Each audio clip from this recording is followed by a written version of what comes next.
Welcome to I'm Going In, the newest and hottest podcast sharing incredible stories of strength, resilience, and love.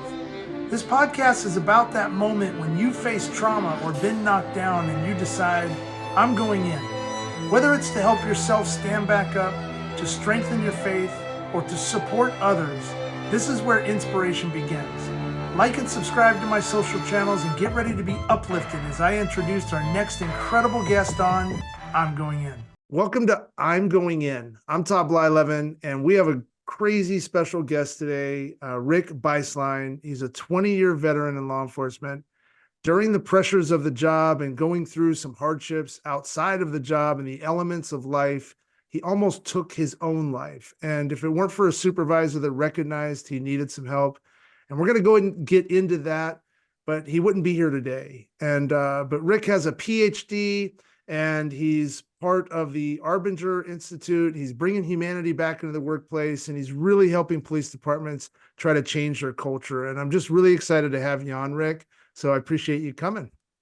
It's my pleasure, Todd. Always a pleasure. Yeah. First of all, thank you for your service. You know, I know a lot of people, they say thank you, and there's a more of just a top level appreciation of what law enforcement first responders do for our community, our military service. But really, from the bottom of my heart, I understand the pressures. I've grown up in it in terms of having my friends, my family. I know the sacrifices, my own personal experiences. I've seen what you've seen. I've experienced that trauma. So sincerely, thank you for what you've gone through and how you're able to stand up and walk tall for yourself today. So thank you.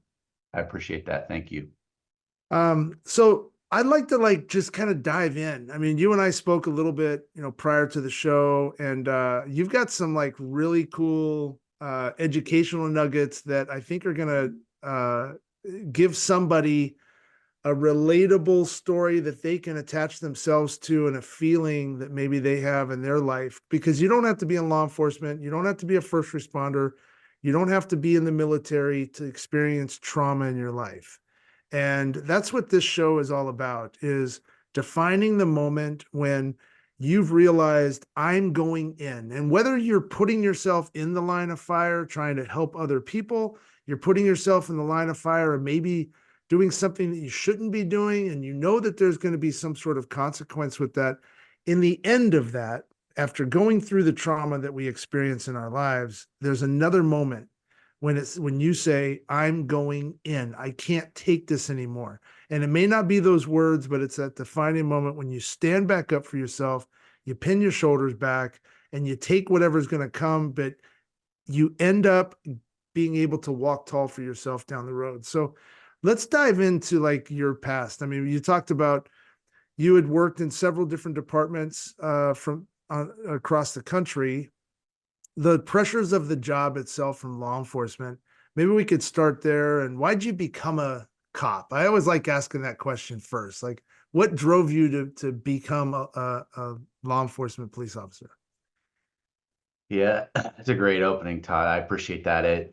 There's so much there. It goes back to some things I like to talk about later about self-awareness, and Yeah. I think that's important piece of this. But so I grew up in a law enforcement family. So my dad was a police officer. He retired after 33 years on the job. He was small community in Pennsylvania, outside of Harrisburg, and I grew up around it. He took me to school in his police car, and he became the chief of the community. I spent my time at the police department. He was a volunteer firefighter, so I spent time at the firehouse all the time. So I've been around public safety my whole life, and it just, for a time, I actually was like, I don't want to be a policeman. I don't want to be a fireman. I want to do this. I want to do that. And I got to high school, and I'm like, I don't know that I want to even be a cop. And for whatever reason, it's something I couldn't get away from. And I realized, you know what, this is, I'm meant to do this. I'm meant to be a police officer. And I took that path, and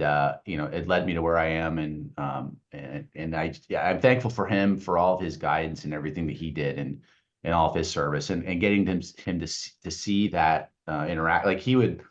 I remember one day very vividly going to school, and there was a car accident, a car flipped over, he pulled over and he got out and did his thing. And I'm just sitting there watching. It's like, I want to go home and watch cartoons, but that's Yeah. it. But then you sit and think about it. When you're a kid, you don't really pay attention to it. But as I think about it now, I'm like, that, those are some of the defining moments in getting me where I am today. That's a I love these stories. I love the story where your dad was you're basically in that you carried on that lineage.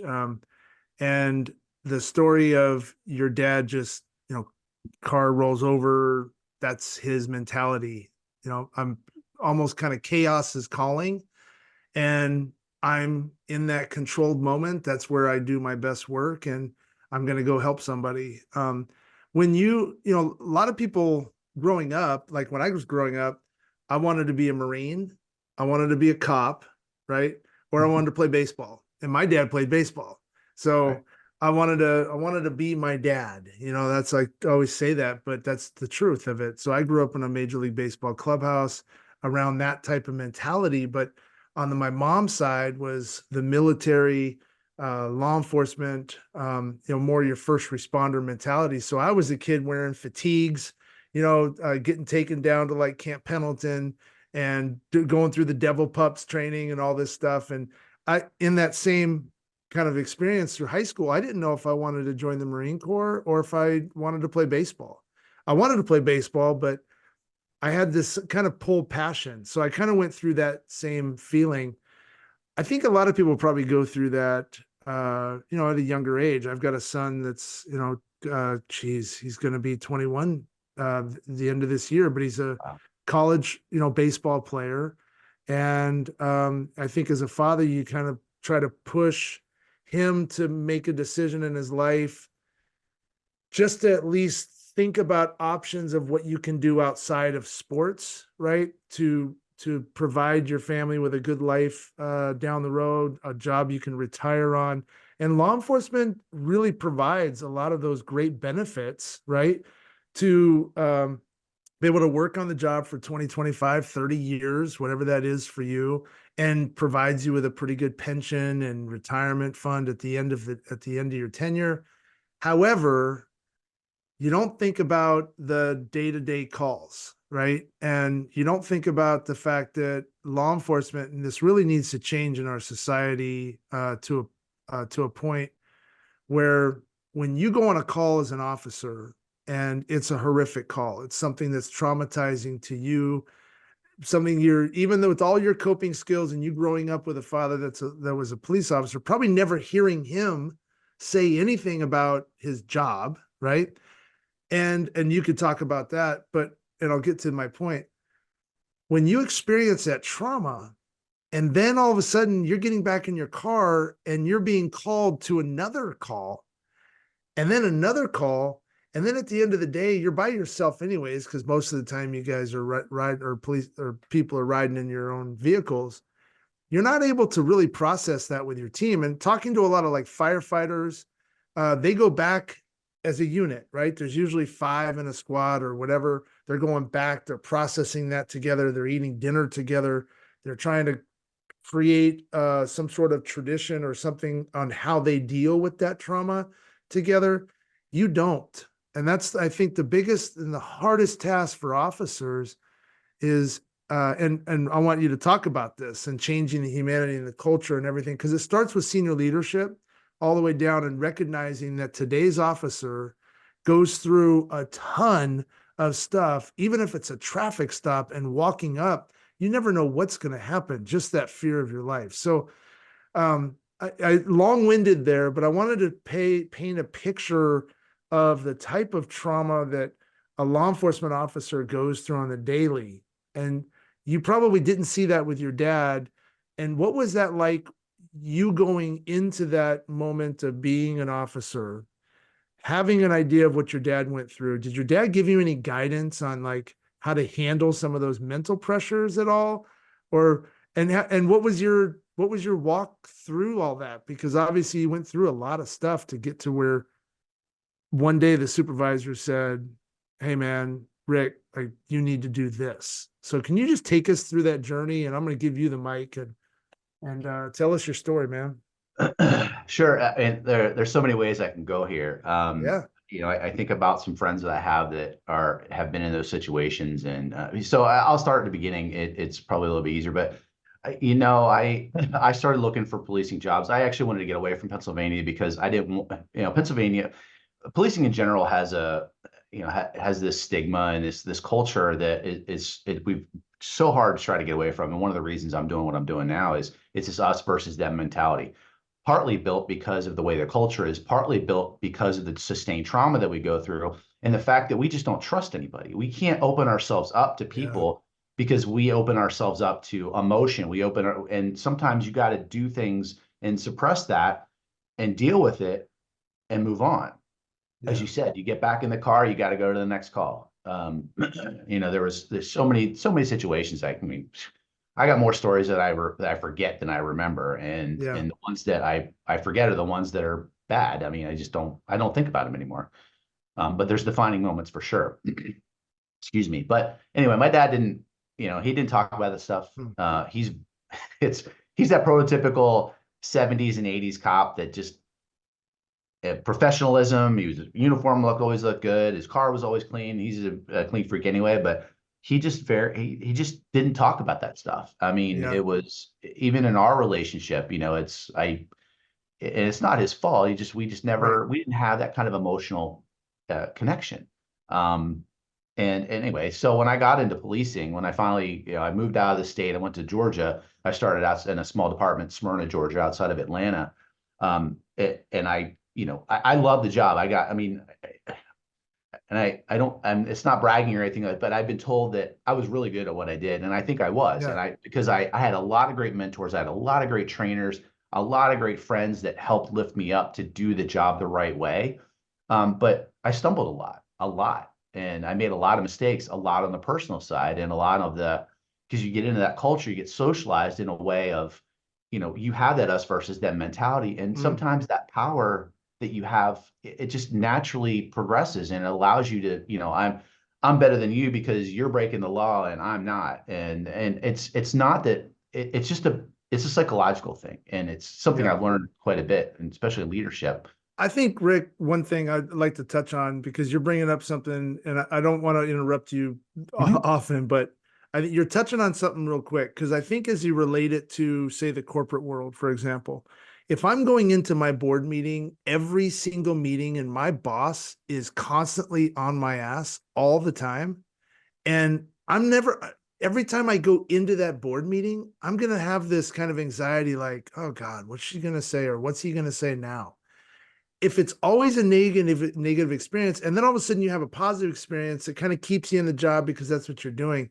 That's essentially what you all do as officers on the daily with you got to write a ticket. Do you really want to write that ticket? No, but the person broke the law. You've got to arrest someone. Do you really want to arrest that some? No, you don't. But that person broke the law. And then there's the uplift where people are actually kind and they, do something, say something nice to you, but you're usually dealing with people that don't want to talk to you.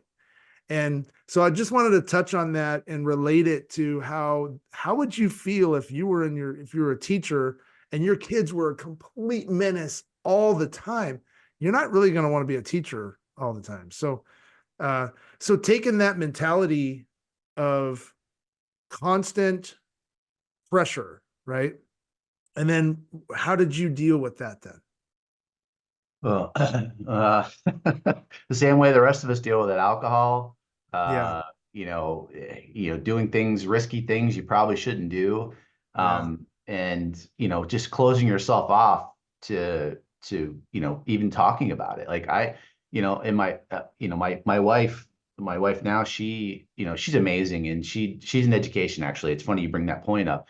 I mm, see the sustained. It is what it is. It's sustained trauma. She comes yeah, home every night. She's, excuse my language. And she told me last night it was a shit show today again. That's what she deals with every single day. And when you do that, yeah. it just builds and builds and builds. And then, she retreats into herself. And it's difficult for me because I'm trying to help and uplift her. But has such a hard. I mean, she has 10 times the hardest job in the world than I Oh, do. And teachers are, yeah, ugh, there's so much.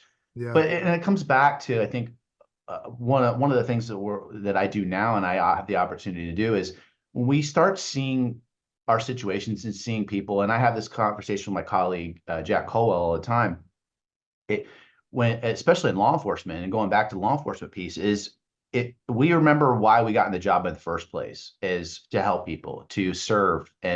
But in order to do that, there's got to be a supporting culture and a supporting leadership, command structure and development practices and things in place, like health and wellness is becoming a huge thing in law enforcement. So one of my best friends is part of the peer support team in my old department in Fairfax Awesome. County, Virginia. And that never, I mean, it started when I was later in my career. And my first department didn't have anything like that. And we had no support system whatsoever. And for me, it was, I was always focusing inward. And that's one of the things that I talk about with my colleague is, in policing, we're focused on us. We can make the next arrest. We're locking people up. We're taking people to jail. That's what we're focused on. Helping people becomes secondary. And that's not why we got in the job in the first place. Recognizing humanity in other people is the thing that really, when I got to a certain point, when I got through my own experience, which we'll get into a little bit, but it allowed me to start seeing people in a different way, not just the people that I'm serving, but the people around me, the people that to my left and to my right, my peers, my friends, my family. And it opened up opportunities for me that had never existed before, and allowed me to talk about things I'm a completely different person than I was even Yeah. 3 years ago, because Wow. I'm continuing to grow, and I understand that now. I wish earlier in my career, I would have had these opportunities. And that's what I'm able to do now, is bring some of that learning and experience to help self-awareness and build that in law enforcement. Because when I got in, like you said, none of that existed. It's all the time, every single day. It's over and over and over. And you close yourself off to the rest of the world. And that's the problem we run into. That's amazing. And at some point, it got to be too much for you, It did. right? Yeah. And as much as I love locking people up and love going to do this and running, chasing people and, all that fun stuff that we love shooting, chasing and running after people Keeping and us locking safe, people up. mind you. I mean, keeping us safe. You're Yes. chasing bad guys, Yes, not that's true. good people, Not just right? people just to chase them down the road. You're absolutely Right. Yeah. Yeah. right. Hey, let's chase that guy. No, it's not that way. The guy did something or the girl did something, right? So, yeah. Exactly. But And that's where and that's the thing people don't understand, is that all they see is that stuff, and they think that, yeah, they see. And the other problem is, you see cops high-fiving on the camera and everything else. And it's not a celebration of, oh, we just took somebody down. It's a celebration of, we got a bad guy off the street. Yeah, the perception is what's bad. But anyway, um, it's a team effort there though. That's correct. the other part that I think people lack to realize, is that just because you see an officer riding in one car, that officer is part of a team, a Right. unit. There's constant communication. It's a brotherhood, sisterhood mentality. And it really is, unfortunately, you're on the right in terms of wanting to do good all the time. And you're going after, unfortunately, people that are on the opposite side of the fence, wanting to break the law. And it's Yep. this constant battle of who's right and who's wrong. And yeah, there's mistakes that are made and all these different things, and we're not getting into politics or any of that other garbage. No. But the mentality of that team brotherhood, sisterhood, it's there. So when you're busting your ass and you get somebody that maybe was a challenge, there is a celebration. It's the same thing in sports. Yeah, it's not glorified because the guy hit a home run or he scored the winning run or he threw the pitch and it dominated the game or whatever. But there's this, yes, he did it. He cleared someone or he whatever. So go ahead. I just wanted to make sure that was that's a really good point you brought up. So Yeah, and it is a team mentality. The problem is, it goes back to what you said earlier. It's, you go to calls and you focus on yourself, and a lot of a lot of it drives inward, and that's what happened to me. And you don't you while you joke around with your buddies and have a good time, you don't talk about productive things. You talk about, what the last call was and what you did and how you handled it and everything else, but you don't talk about how you felt, and yeah, you don't wow, talk about those things. And yeah, and that's what drove me. I was focused on me and the self-interest that I had and seeing people as objects or vehicles to get to where I needed to go because you're in my way. I'm trying to get my job done. Tell me what your problem is so I can get out of here and go handle something else. There's bad guys out there. I got to go handle it. And we close ourselves off. We become self-interest, become self-focused. And that is where I went deep, deep, deep into, what we call the Arbiter Institute, the box. I went deep into the box where Okay. I was stuck in a place where I was only self-interested, and it impacted my first marriage. It impacted my relationship with my family. It impacted my relationship with my friends.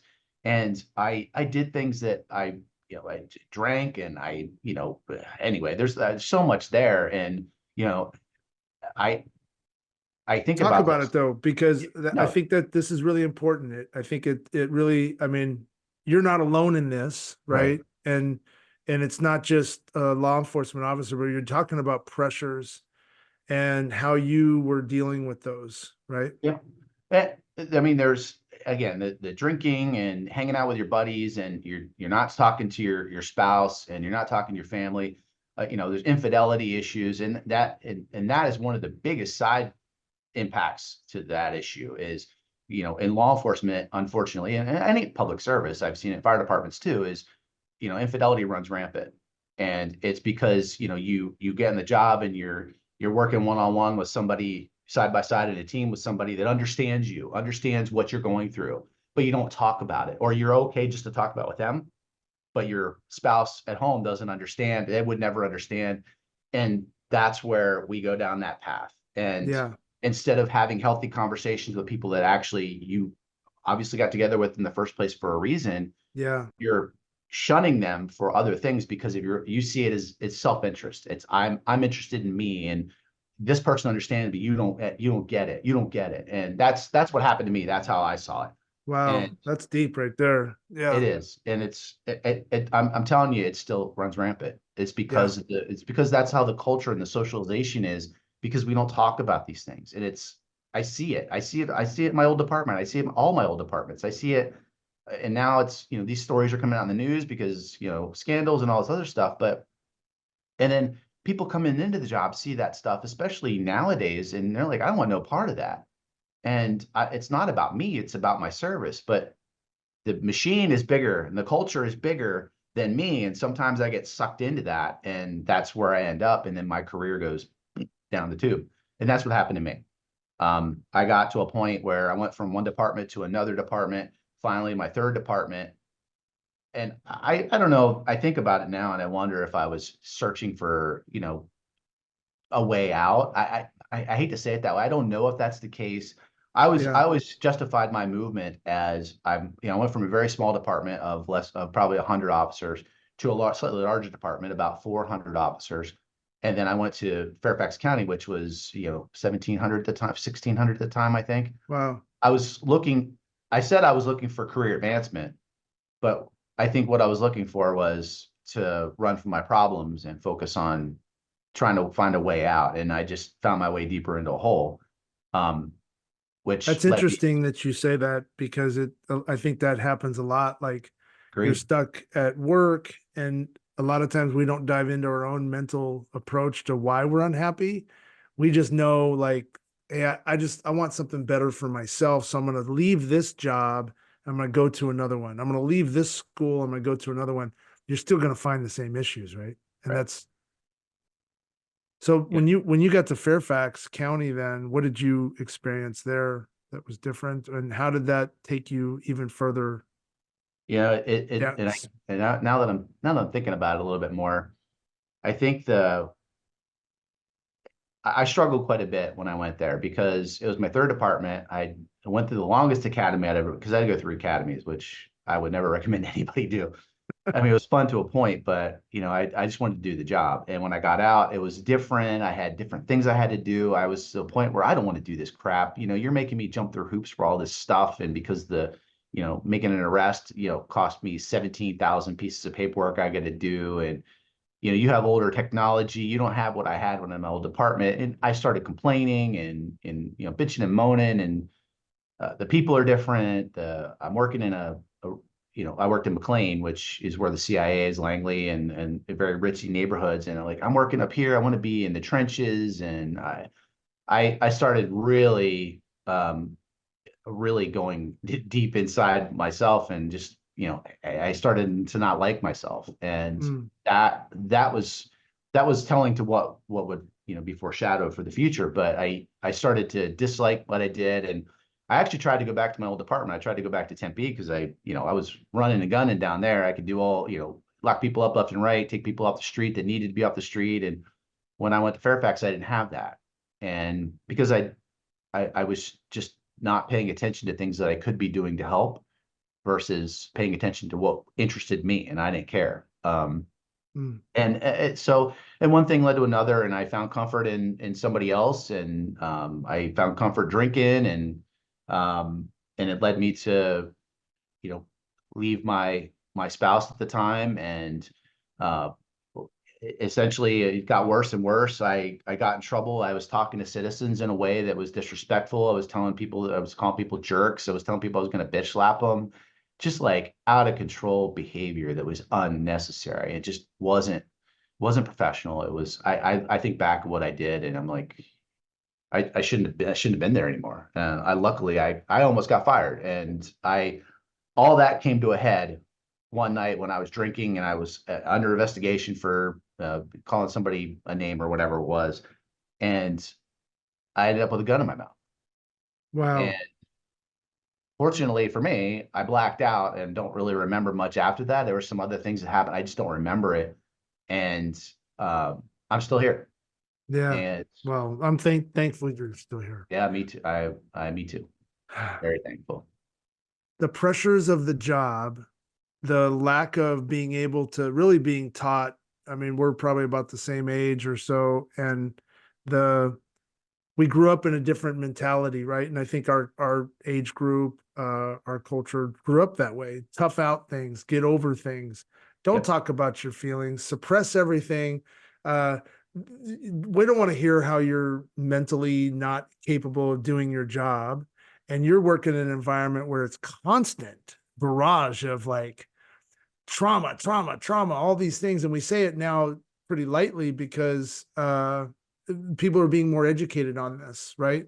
So there you are, pressure points up, you are about to take your own life, and you wake up the next morning. And kind of how did things start to kind of pick up for you? At what point did you say, I'm going in for myself? What changed? Who changed it? So, yeah, that next morning was rough. I don't cry. I'm not a crier. I mean, that's Yeah. generational. That's what you did. And what's interesting, going back to real quick before I get into that, Yeah. generational is generations are what built the culture in some of these organizations as they stand now.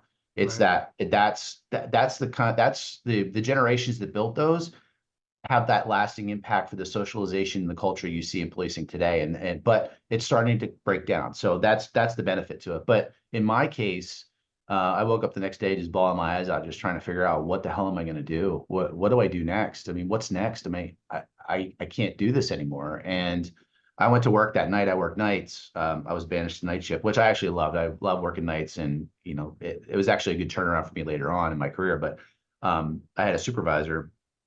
You could tell there was something wrong. I couldn't tell, but obviously somebody could. And I had my supervisor. We pulled car to car, and he saw something, and he's like, Rick, you need to get some help. And he gave me the number EAP, which I had no idea we did that. And I ignored it for a couple of days and let it go. But then I got relieved of duty at that point, which just added to it. And I I I called the number. I called the number. They set me up with a counselor.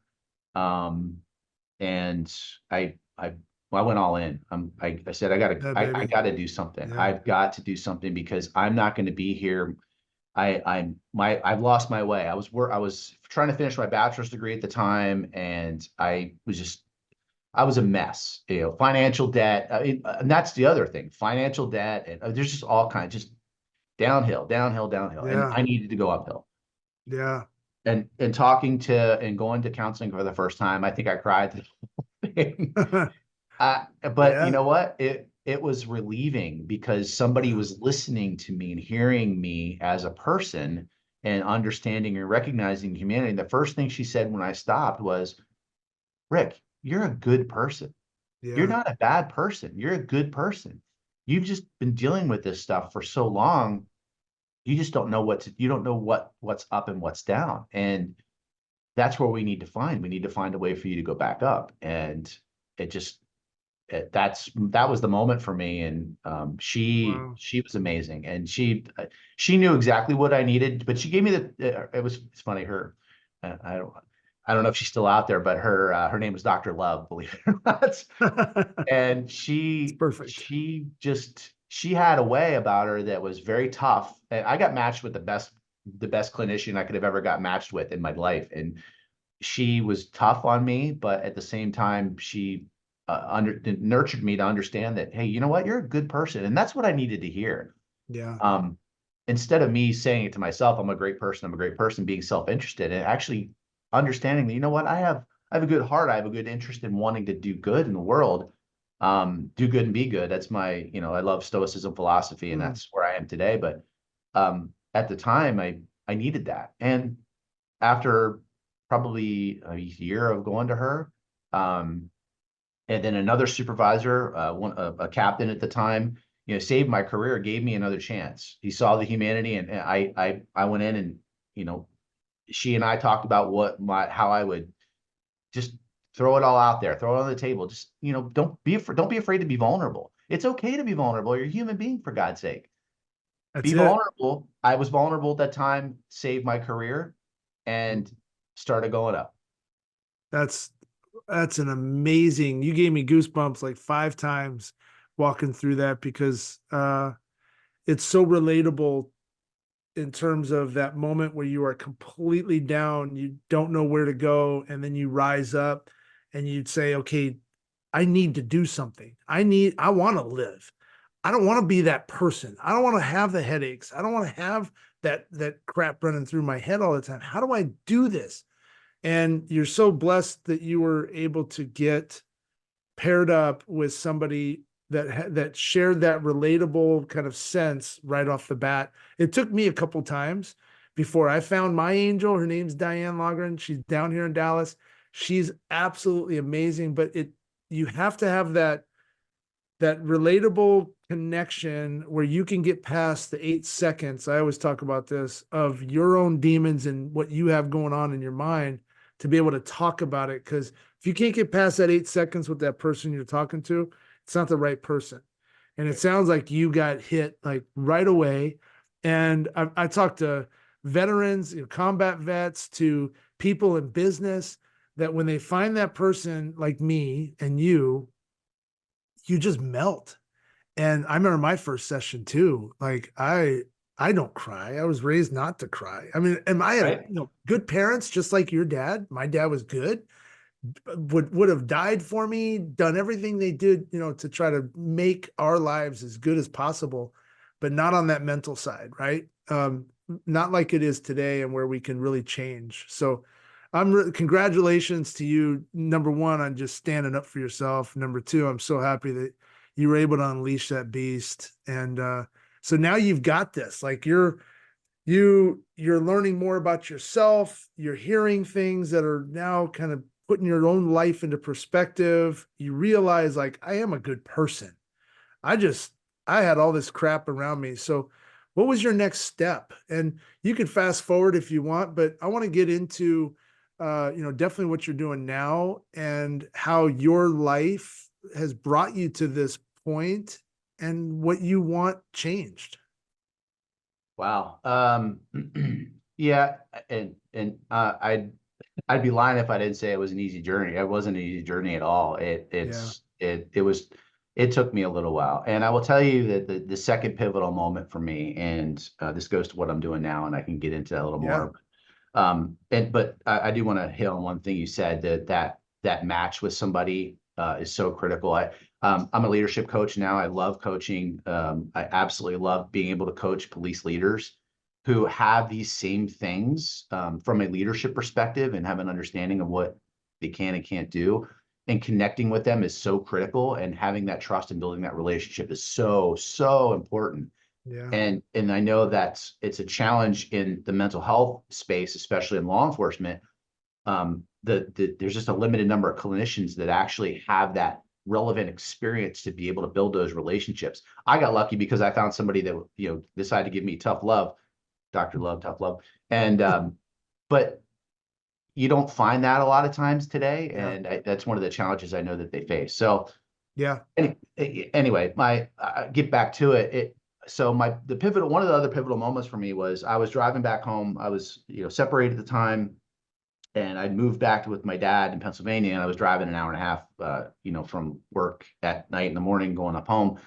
And I started being able to focus back on school. I wasn't quite there yet. I was thinking about doing my MBA, but I was driving back home and I listened to audiobooks. And I had an audiobook, and I don't know if it was a professor that recommended it to me or just happened to find it. It was leadership, and I started to find the love of leadership, the study of an art of leadership. And it was called The Leadership and Self-Deception, Getting Out of the Box. It was by the Arbinger Institute. And it was 2003. I'll never, that was the tough year for me. And a little bit later in my span here, later that year, and I was driving home listening to the book, and there was a point in the book where it talks about that inward focus and how your impact on others. And if you're looking inward, you're not focusing on people around you, and you're seeing people as objects, you're seeing people as vehicles. And there was a moment in the story when I pulled over and I just started crying. I'm like, what is going on with me? So I sat there just trying to collect myself and repeated that section of the book that really highlighted how I was feeling and what I had been doing to those around me and the people that I work with, and impacting, oh my God, and then there's like a next thing, like, God, how do I resolve this? Yeah. And it was nice because the book, it's a parable. So it's a story, but it's a business related story, which was interesting because, you don't think about how these things impact you at work and the personal life. Once you start fixing your personal life, you come into work, and understanding those things at work is a little bit easier. But I related it to myself and how I could resolve things at work, because that's where all the issues I had stemmed from. So thinking about it from that perspective, I started really digging into it and just listening to it over and over and over again. Then I read the next book. It added me a piece which just added on to that.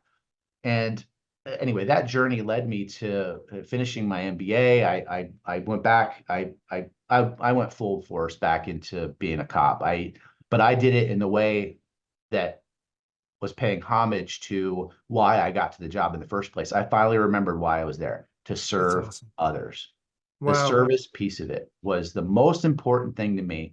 And I realized, this is what I need to get back to. And when I did that, Todd, when I focused on that, when I focused on others, when I started seeing other people, adjusting my efforts and measuring my impact on them, it completely changed my career. I finally got to be a academy instructor, which was one of my dreams. I wanted to teach at the academy. I'd been a cop for so long at so many different places.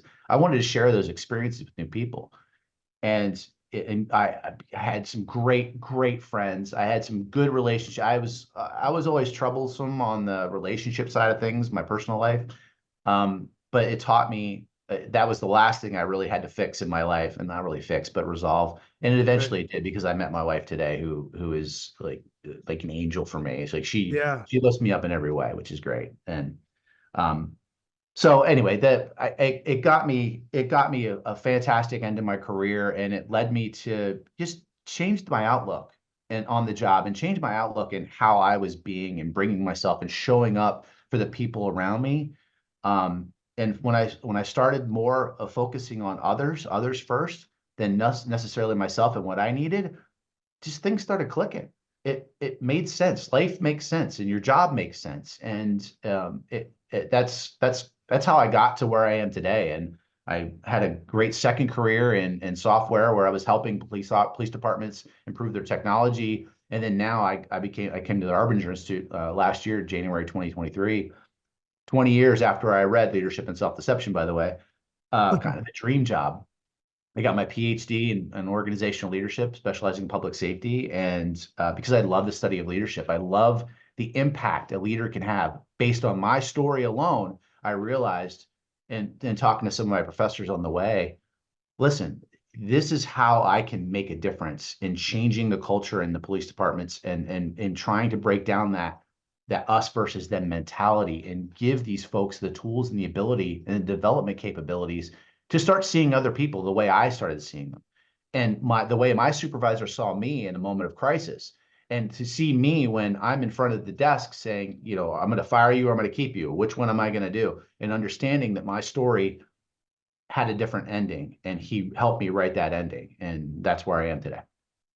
Man, that was deep. That was awesome. And number one, thank you for being vulnerable and sharing your story. That's courage, right? That's people don't understand that, and especially in our time. And I'm seeing that at the younger generation starting to learn this a little bit better, but it is not weak to share your emotions. It's not weak to say, okay, I'm dealing with a lot right now. I need some help.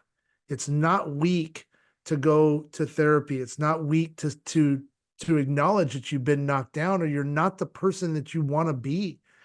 And it's strong, right? It takes strength.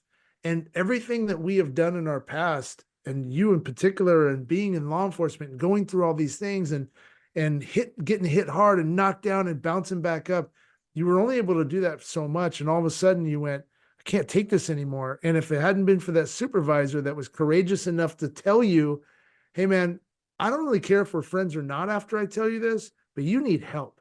Yep. I'm going to tell you right now, you need help. And then the therapist brought you through that journey, the self-realization that you realized, hey, wait a second, I want to get back to where I first signed up to do this and serve others and to help others. And I'm a firm believer, you hit it right on the head because I believe in this as well, that if you're having a bad day, if you feel like your life sometimes maybe gets stagnant, go help somebody. Go be kind, go be extra kind to somebody, because that's going to uplift not only your soul, but it's going to uplift your movement of who you want to be, right? You're going to not only uplift them, but you're helping yourself too. And it's not selfish to go help others that are in need. So there you are, you're now like, you're on this roll, man, like the comeback story, and you got to the academy stuff and you're teaching. That's the other part. Like in life, we have to screw up, right? Without failure, there's not going to be success. You can't really taste the victory, the championship trophy, if you haven't gone through the grind of things and learning about yourself. So what are you doing now today in working with law enforcement agencies? And how does this apply, Rick, to everyday life too? Wow. And what I mean by everyday life, I'm talking outside the first responder community. Right. Failure is just an opportunity to get better, Todd. I love that. That's Great. it's kind of and I prescribe to your mantra too, is if I can help one person a day, that's where I started my focus, right? I think I said to myself one day, I can't save the world. And cops, we one of the things where like, I want to go out and, save the world and, do all that I can. You can't. You just can't. It's not possible. You're one person. You're one person part of a bigger group of people who are there to serve. If you can help one person a day, and that's my mantra every single day, when I sit down and to do this work that I do today or do tomorrow, it's to help one person, whether it be the students that I teach in graduate school or what I do in my work at the Arbinger Institute, which what we're doing is really focused on bringing humanity back to the workplace. And I have a number of law enforcement related clients that see the importance of that as a foundational element of things that we're not taught. We get taught at home, and this is something I had a conversation with the other day with a colleague of mine. We teach how to be a good person, be kind, just that element of remembering that people are human beings, and it goes back to what you said earlier about the therapist, right? Understanding that we're human beings, we have a human side of us because we're all connected at that level. That's the level we're all connected at. Why not start our development, whether you're joining a police department, whether you're joining a corporate space, whether you're joining a baseball team, whether you're joining a football team, the base element that we all are connected on is being a human being. And when we see other people as human beings with challenges, hopes, dreams, futures, desires, interests, that matter like I matter, we can all start to get on the same page and build collaboration toward fighting the mission, doing the mission, just doing it all together. And that's what we do at the Arbiter Institute. And that's what I'm focused on in the public safety space. And I work with state and local government too, because we have a lot of challenges there, short staffing, budgeting, all the things. And it's in every space, but we struggle with it the most in public safety, and we need it the most because we have this culture, as I go back to over and over again, we have this culture where it's still prevalent. It's still there. And until we overcome that and until we realize it, it's gonna keep going, and we can't build the community trust. We can't build the community engagement. We just can't get out of our own way until we start realizing that. But the problem comes back to, and what I'm working on today, and one of the things I'm very passionate about with coaching and being able to coach leaders and help build self-awareness. I think that's a big piece of it. Until we realize this and understand that this is a piece to the puzzle, it's not the answer. We can build that humanity and help us drive and change, because you have to, if you're thinking with that mindset of I see others and build on that, it addresses the behaviors. You can do behaviors in two different ways. You can do it from I'm focused on me behavior and handle something, or tell somebody they're in trouble, you're getting fired, or you're doing it wrong. Or I can do it from I'm thinking about you. I see you as a person. I can do a behavior that way. And that's the way we want people to behave or act and be developed in law enforcement in any position. And I think that is what drives everything else. I think you really, for me, it totally made sense when you just talk about treating people the way you would want to be treated, number one, but understanding that everybody's got a story, right? I'll sit sometimes at church. I'm always sitting with my back up against the wall. It's just part of the trauma that you go through. But I'm always sitting there, and sometimes I'll gaze at different people, or just I'll hone in, and you just think about, like, that person has the same probably type of issues that I go through. Maybe it's not the same experience in the physical side, but we're probably at some point he or she's been knocked down. She's probably fought with their spouse or something else, or there's just something going on with them. Everybody's got a story, right? And to bring the humanity into that. And I think that's important for our senior leadership in any business and any law enforcement to understand. And it's not to say that people, if they have that conversation, that they're treating that person as a weak person. They're trying to actually empower that person, because if that senior leader gets off the high horse and says, you know what, I'm going to go down. I'm never really down on the pit floor. I'm going to go ask somebody out to lunch. There's a relatable story here with kids. I might even fabricate something and just say, hey, I'm having a hard time with my daughter, and she's going through high school right now. And I know you as maybe a rookie or somebody is having kids, and you seem like you're having a great relationship with your kids, or whatever that is. Let's go have a coffee. And all of a sudden now you've got this humanized kind of relationship outside of work that's happening. And that leader has come down off the horse. The rookie or whoever that is in the corporate office, or that young teacher, is now having this coffee, sharing knowledge with the upper management piece. What happens after that meeting's over? That younger staff, that younger individual, or even a veteran that's just working their tail off down in the marketing department somewhere, now walks by the office of their boss, instead of trying to hurry up and think that they need to act like they're busy, actually sticks their head in and says, hey, Bob, how's your daughter doing? And all of a sudden now there's that connection, right? And now that person might actually want to be innovative or communicate on some level and say, hey, I have a question for you now. Can we go get a coffee? It sparks innovation, it sparks communication, it sparks love in the workplace. And I know that may sound corny, but it really does, because in the workplace, on the teacher side, you don't get what you get in law enforcement or the first responder or as a team. You don't get those pats on the butt. You don't get the trophies in the end, right? I gave a good presentation. Where's my trophy? You don't get any of that sense of camaraderie ship or anything else. And it needs to be open. You need to have that open line of communication, the self-awareness. You need to understand where you're at. If you're struggling, stand back up, talk about it, find someone you can share a relatable story with. There's probably somebody else. And if you're on the other side of that, like your supervisor was with you, that probably saw him or him inside of you and saw maybe some of the struggles that he maybe experienced, and he wants to catch you at the right time and say, hey man, you need help. I've been down this road. I know what you're going to experience. Might be too late for me in his own mind, even though it's not.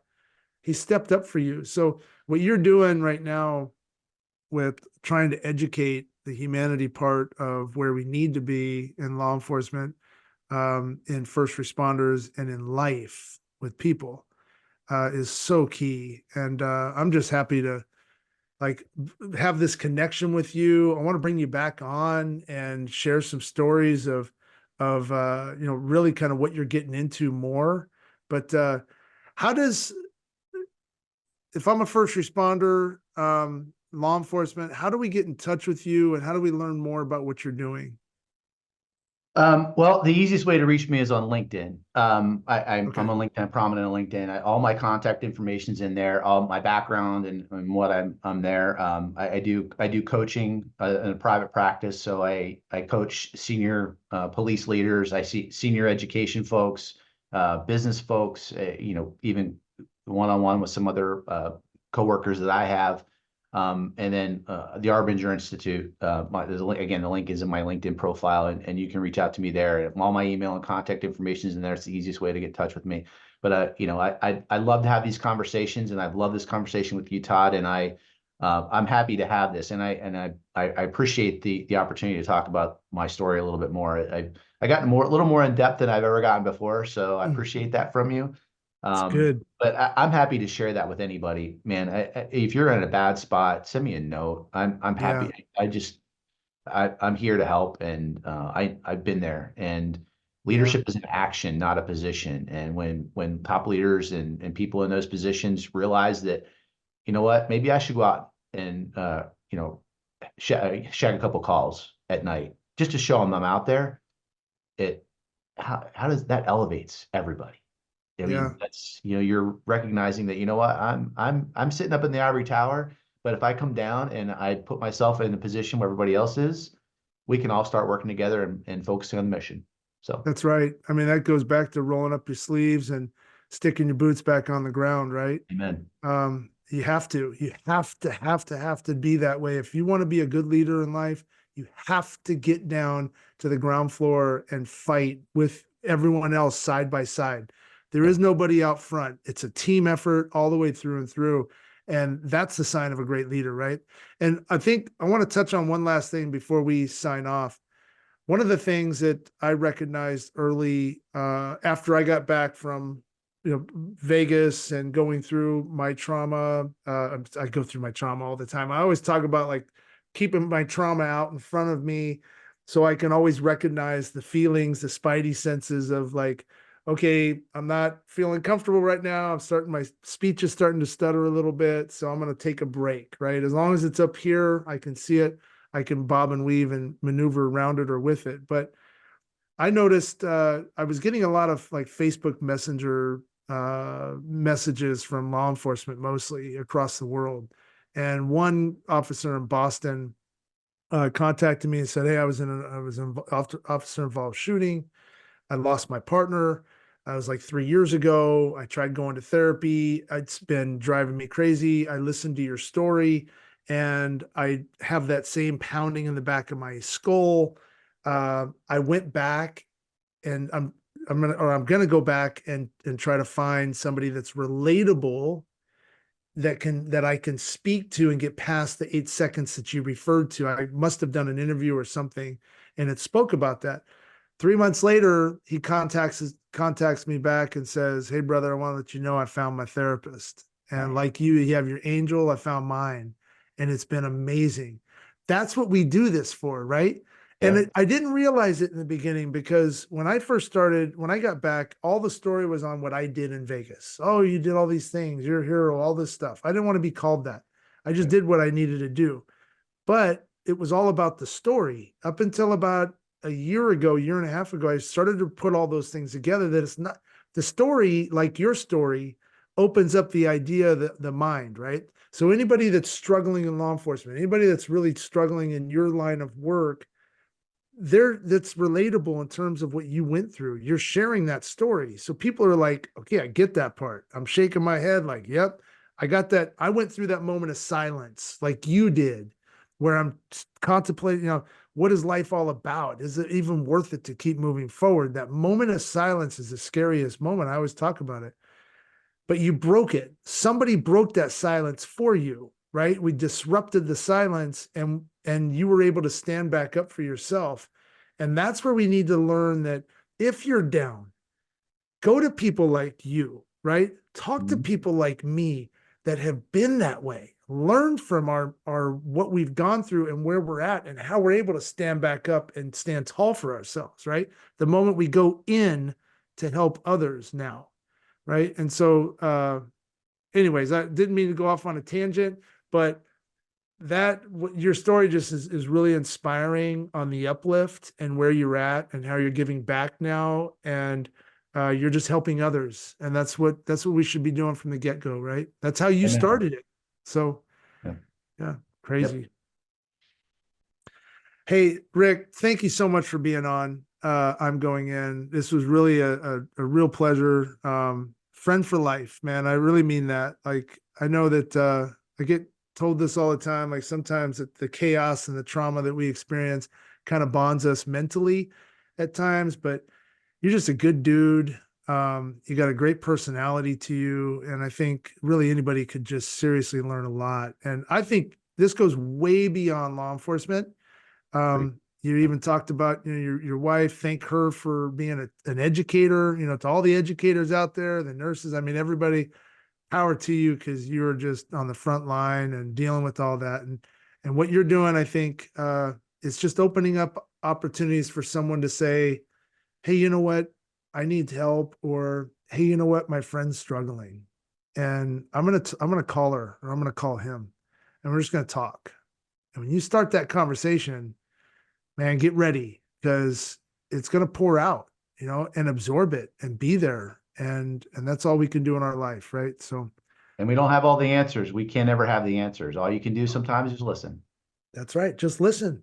Yep. Yeah. Yeah. So thank you, sir, for being on. I'm so great to know you, and look forward to following your journey. Absolutely. I appreciate it, Todd. Thank you.